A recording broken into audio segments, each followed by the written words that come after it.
som l'Astrid i la Joana, i avui us anem a presentar el llenguatge corporal.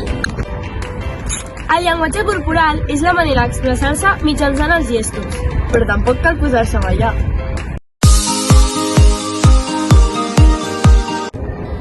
Ara us presentarem els diferents signes que s'utilitzen per denominar a les persones que els agrada el pop, el rap i el rock. Comencem pel rock, que seria així. Ara, seguidament, us ensenyarem el pop, que seria així.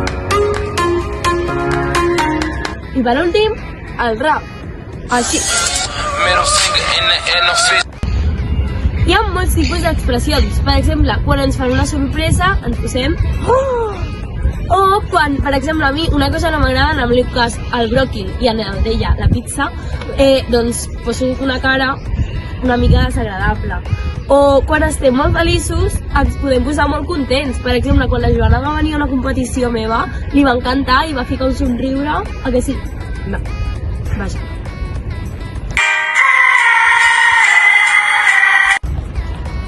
Hi ha molts tipus de gestos. Com? Per exemple, si tu veus una persona que estimes molt, doncs li faràs un cor. Ara us ensenyarem un exemple de conversa molt exagerada. Hola, Joana, què tal? Hola, sí, bé, i tu? Molt bé, me n'alegro.